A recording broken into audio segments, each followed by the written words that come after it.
Big Z Reviews. The Lady in the Window is a new film that just recently came out on Netflix. After I think it's been delayed for a lot with all the stuff that happened last year. But it's not very good, honestly. Your name is Jane Russell. Do you want to go outside? You know, I have a shrink of my own.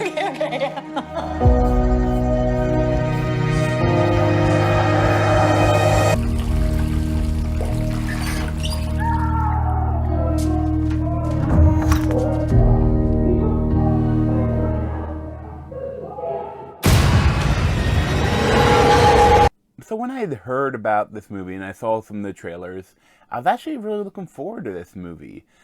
But it's just, I really like Amy Adams. She's one of my favorite actresses.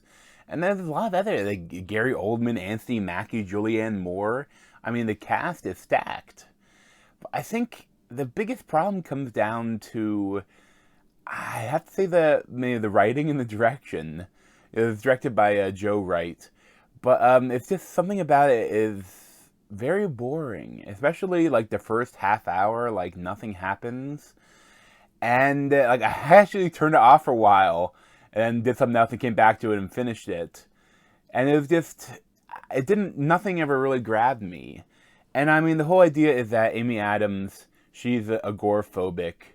She must be rich though, because she's living in her own house by herself with a tenant in the basement. I mean, not too rich, but she just kind of knows everything about the neighborhood. I guess she was a former child psychologist before she became agoraphobic.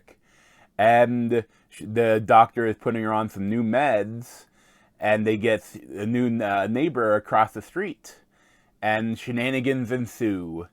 And it's just, I think Amy Adams did pretty good as this character. I mean, she does not look like herself at all. Like they really changed her. But I think the biggest problem is that, you know, the idea is that like her new meds might cause hallucinations, and that, like, you know, is anything she's seeing real? And I think that could make for a good movie. But something about how it's filmed is just odd. Like, it is very tough to follow.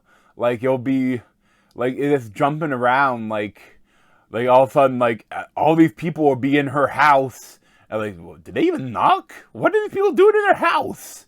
And it's like, it's weird, but like, it jumps and cuts and is so oddly put together that I know they're trying to say that maybe like she's losing time or something. But the way, as a viewer, it just feels odd. You know, as a viewer, it's all over the place. Like, it's nothing to grab a hold of. And I know then they keep things secret about the character because they want to have big twists towards the end. But, like, they don't give you enough to grab a hold of with her.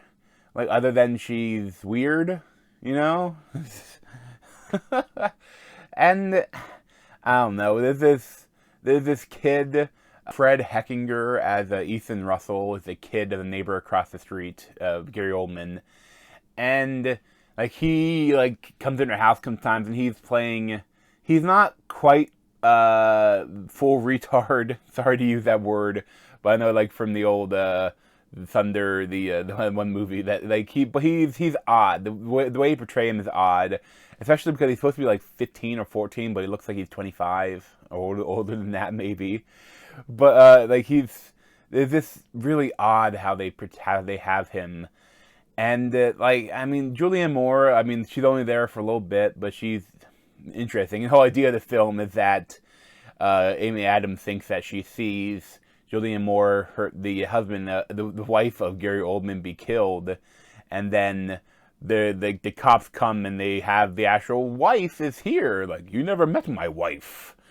And Gary Oldman, I usually like him, but he is so over the top in this. It's just it's not very good. I swear, I don't know. It was something how his, I think it's meant to be like that, but it was just odd. As a whole, it's just not much here.